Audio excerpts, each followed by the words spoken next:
ভগবান, এ গড, এ আল্লাহ, তুমি মাটি ভাগ করে দাও, তুমি মাটি ভাগ করে দাও, আমি হাতার মধ্যে হান্দায় যাই। সরি, আমি কি করলাম? আমি তো কোনো সুদূর বুদুর করিনি। যত সুদূর বুদুর করছে ওই কালোটি আবার ফিরতে বলতে হইব। চলো ভাই, দেখো আপনি কি করতা।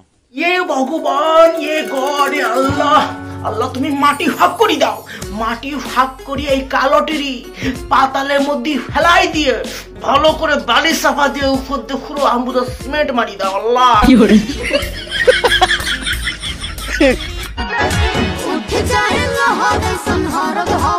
বাবুরে, এই কালোটি কি নির্লজ্জ বিহায়া কালোটি, মানে যেই জিগা সুযোগ পাইবে সকাত করে নিজের পুঙাখানা একটু নাচাই দেবে। ওর কোনো লজ্জা শরম আছে? নাই তো নাই, ওই কালোটির কোনো লজ্জা ঘৃণা কিছু নাই। যেহানে পাইবে সেহানে নিজের পুঙা নাচাইবে।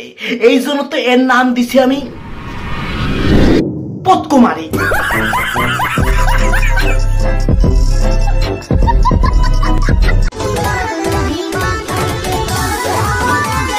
এই পদ্মকুমারী যদি সুযোগ পায় তাইলে হাতে সিরাদ্দ বাড়ি যাও না, নিজের পদ খান নাচাই আসবো। তো আর যা মনে হয়েছে হিয়ার মিশানো। ফুড ব্লগার নামক যেসব শগুনরা ছিল, সেই সব শগুনকে কুনজর পড়ি এই রাজুদার ব্যবসা প্রায় সাঙে ওঠার তাগিদে বাদ বাকি যেটুক অবশিষ্ট ব্যবসা হাতে করতেছে সেইটুক ব্যবসার উপর সুন্দর করে হুগা মেরে দেবে এই পদ্মকুমারী।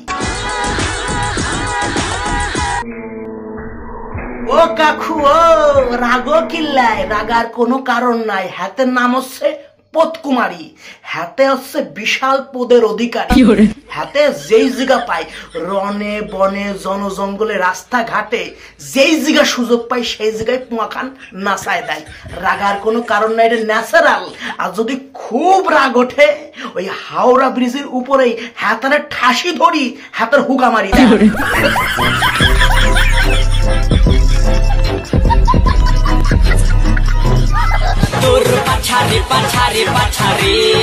সাধারণ কোনো মায়ের যদি জিজ্ঞাসা করা হয় যে তোমার কাছে কি এমন ট্যালেন্ট আছে, আছে কি তোমার কাছে, কি আছে তোমার কাছে, তখন সে মেয়ে বলবে আমার কাছে এইটা আছে, ওইটা আছে, আমুক আছে, তেমক আছে, এইসব বলবে।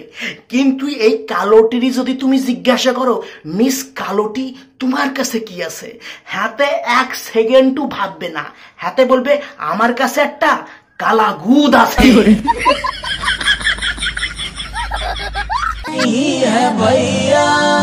দেখো মনে আছে দুম্মা হাঁটি যাচ্ছে, দুম্মা।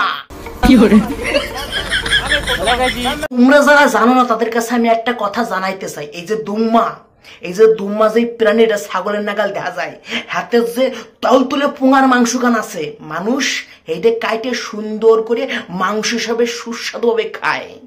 তোমাদের চোখের সামনে যদি এই কালোটি দুম্মা কোনোদিনও নিজের পুঙা খান দুম্মার মতন এরকম ক্যালবাল ক্যালবাল করতে করতে হাঁটি হাঁটি যায়, তোমরা লগে লগে হাতের ঠাসি ধরি হেসো বটিতে হাতের পুঙাতে কেজি খানিক মাংস কাটিয়ে নিয়ে রসুন পেঁয়াজ দিয়ে সোমবারে দিয়ে চাকাত করে মারি দেবা। ভালো বুদ্ধি দিয়েছো তো। যখন পোল্ট্রির কোনো উদ্ভাবন হয় নাই, অর্থাৎ মানুষ খালি দেশি মাংস খাইতো, তখন বিজ্ঞানিকরা রিসার্চ মিসার্চ করিয়ে খাদ্যের যে অভাব এটা মেটানোর জন্য পোল্ট্রি তৈরি করে। ঠিক আছে, যে যারা গরিব মানুষ বা যাদের কাছে দেশি মুরগি পোষার মতন সামর্থ্য নাই বা খাদ্য চাহিদা মেটানোর জন্য বৈজ্ঞানিকরা রিসার্চ মিসার্চ করে পোল্ট্রি তৈরি করে।